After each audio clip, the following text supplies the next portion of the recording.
Hello, I am Bentham and welcome to Factorio, episode 13, airing on Friday the 13th, so I wouldn't be surprised if something unlucky happens today.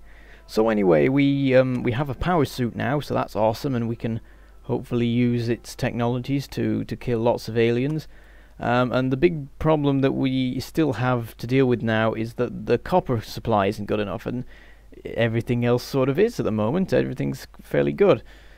So the first thing I do is decide to test out my new power armor. I put on some new shields, and there I go putting on a second one. So we've got two of the Mark II shields, and then I stick some batteries, only Mark I batteries, because I don't have the supplies to get them better all the time. So I'm just going to wander over to this base and see how I go. So I charge in, shoot some bullets, and immediately get almost completely killed. So obviously the suit is going to need to be more well upgraded before I start charging blindly into battle and hoping for the best.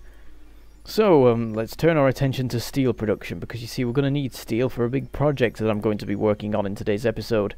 And unfortunately our supply recently has not been brilliant, so I make a couple of tweaks, move things up a bit, and then I make space for a new furnace. So if we get those power pole things out the way, then we put a new furnace down. There we go. So our production capacity for steel has increased a little bit, but it's still not brilliant, and the thing is I would like to increase the supply more, but there's just no room in the current positioning.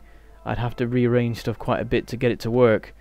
So I'm just grabbing steel off the production line and hoping to get enough to make what I want to make, but it's the thing is that there's quite a few things that I need the steel for, and while the production of steel entirely meets the consumption of my actual system, it does not meet the consumption of me.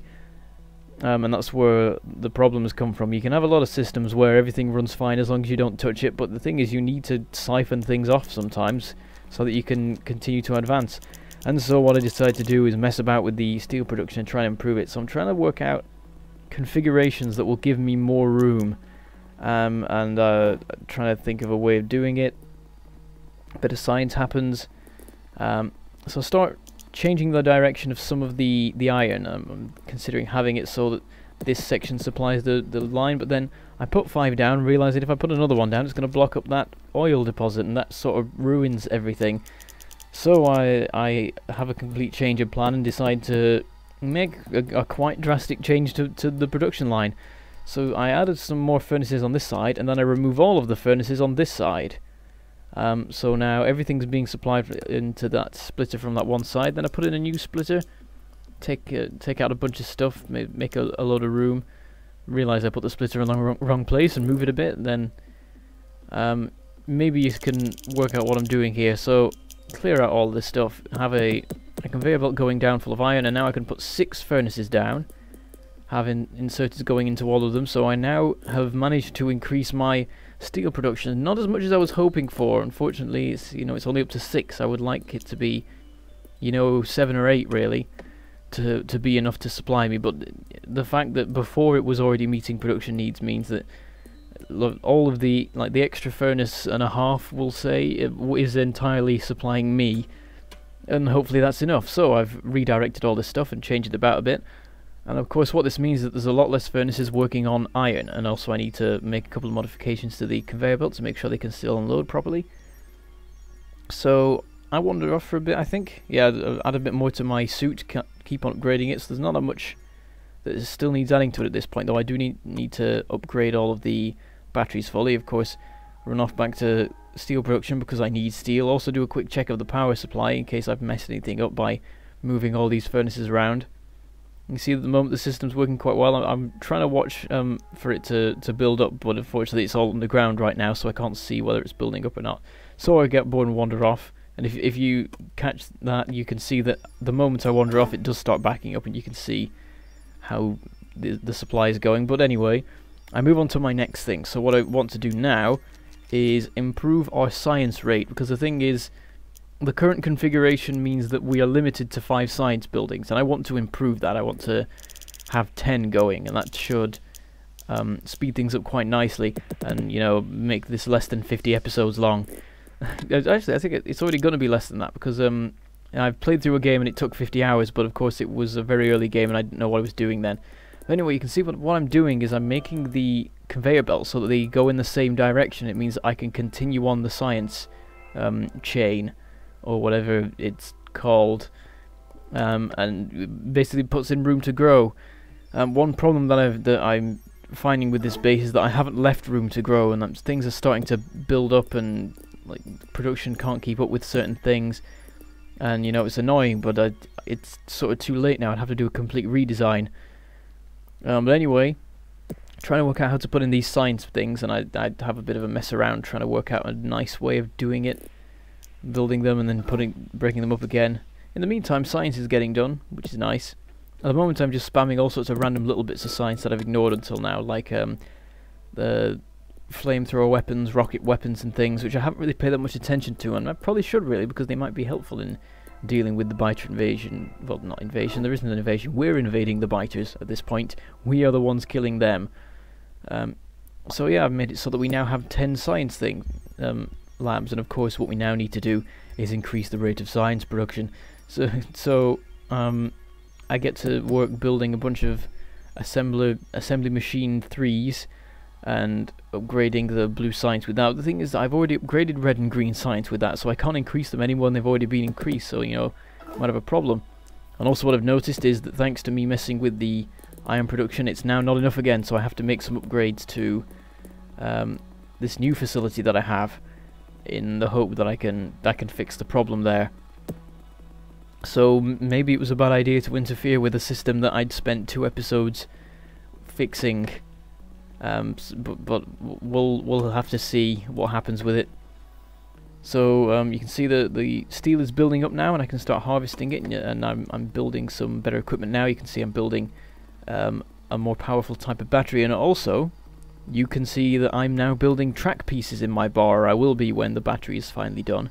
And that's because we are finally going to build some trains. Well, 1 train for now, but maybe in the future there will be more trains. So I'm just running around grabbing some supplies because I'm off to build me an outpost. So down we go. Just while everything's being crafted, I just do a quick bit of work here, because at the moment we have no raw stone supply. We may need it, because you do actually use it in the construction of tracks, along with steel and I think iron as well. So here, as I make my way through the forest and get some science done, you can see there is a copper deposit here, which I've had my eye on for like half a dozen episodes at this point. And this is my solution to the copper problem. So you can see I'm clearing out millions and millions of trees. I go through an entire pickaxe with them and have to build more. The way I do it this time is I build a stack of 5 pickaxes, which means that like I shouldn't need to get a new pickaxe for like a dozen episodes at this point. So I'm clearing out these millions of trees just to get everything out of the way, because the problem is the more trees I clear out, the more my pollution can spread. And I'm about to start generating it here, of course, because I'm building these new mining drills. So you can see I've got those set up, but at the moment I'm not doing anything in particular with them. I've just half-heartedly put down some conveyor belts, and what I'm now doing is running over here, spinning around some track parts and building a loop. And the reason for this is that it is efficient in terms of track usage. So here I go, putting it all in. So you can see the train can go into that loop and come out the other side, and basically it's a turning point. So I put the train down, fill it up entirely with wood as its fuel, because I have a crap ton after clearing out all those trees. Tell it to move up to the station so I can work out where to build my unloading bay, put down some chests, and then hook it up to the power system using the big electric poles, because I'm going to be taking those over to the outpost, of course, so that I can power the mining drills. And then I run off back home for a bit because I think I ran out of something, I don't know what.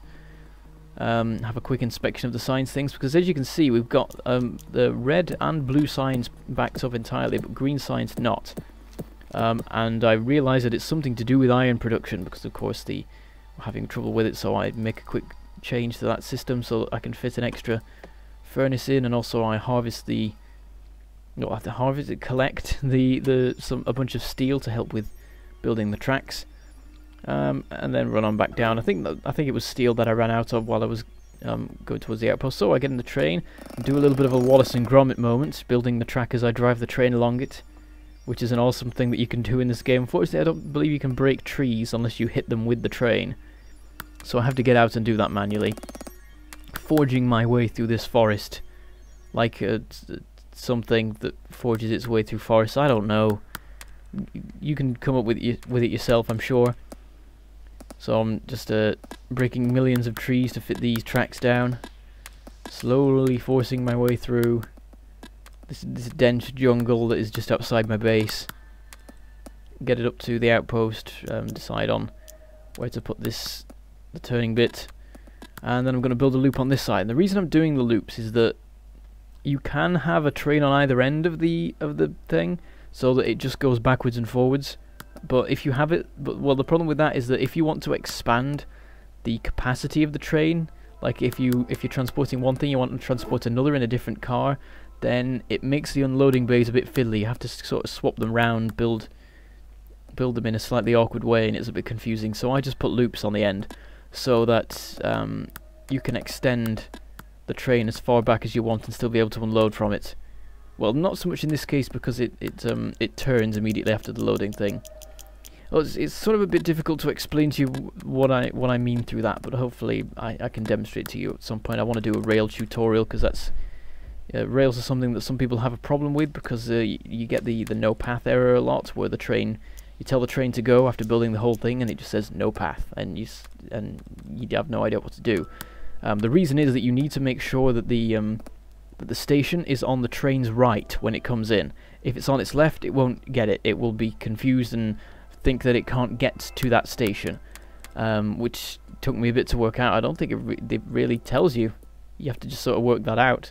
Of course, the game is in early development still, and of course there's a lot of things that the developers forget to tell you, I suppose, and I managed to work it out anyway. So at some point I'll make a tutorial where I probably explain that, and hopefully it means that a lot of people who have that problem will realise why and understand and be able to fix all the systems. And of course, if you're watching this now, you may have I may have explained it well enough that you can now fix any problems that you have yourself. I think I have explained it once before, maybe in the previous episode, I have no idea. So you can see I've made quite a bit of progress, got the track finished, and I'm putting in the loading bay now, and then I'm hooking it up to the miners. Of course, at this point the supply isn't very much. The main thing I'm working on right now is getting the basic train system working, and from there I can expand the copper production and get it all to be good and awesome and everything. So I've set it on auto, and now I just have to wait for it to set off, and it'll just run now. And so I sort out the unloading bay on the other end and get that hooked up, and the way I do it is I hook both of the copper supplies up to either side of the belt, and the belt is a turbo belt, and the idea is it means that the copper can flow down that belt faster, and I don't have to build a turbo belt all the way from the other mine just to supply it. I make a quick tweak because I realise that of course there's more on one side than the other, so I make it so that both are fed into a splitter, and that splitter distributes it all evenly on either side of the belt. And hopefully that will fix copper production. Only thing is, when I get back to base, I realise that copper production is now absolutely fine, in fact backed up quite a bit, because iron production has dropped. And that's entirely my fault for messing about with it, and so yeah. So now I have to try and work out how to fit more furnaces in, so that I can actually get it properly supplied. And the thing is, it's all backed up on one side of the belt, because we're taking it from the other side, in the big smeltery thing just above us. So I build them on this side, so that they will take it from the other side of the belt, and hopefully that will help balancing things. Because what I'm also noticing is that the supply doesn't seem to be quite as much as it should be, and I wonder if maybe I need to go over to the outpost and check them, because of course it's been a whole episode, which is an hour, since I've been in them, probably more, and at this point there'll be mining drills running out, and it'll probably all need fixing. So we're in the, I think, the last minute now, and so it looks like Friday the 13th, episode 13, wasn't too great, because we sort of messed up all the progress with iron that we'd made in the past 2 episodes. But we have sorted out copper production for when we can fix it again. The only thing is, we need to find a way to expand science production when it's sort of not possible. But yeah, we'll see what happens. Also, I need to make sure that train is fueled. I realise I forgot that now. At the moment it's fueled with a bunch of wood, but that wood's going to run out, and I need to make sure that I'm feeding it either coal or more wood, and then I'll need to get the wood from somewhere. But anyway, that'll be a job for another day. And as we sort out the coal thing that I've got going for a bit, I shall say goodbye. Thank you for watching, and I shall see you next time. And I said that too soon, so now we can just stand here for a minute looking at my base. It really has developed in the past dozen episodes. Anyway, goodbye.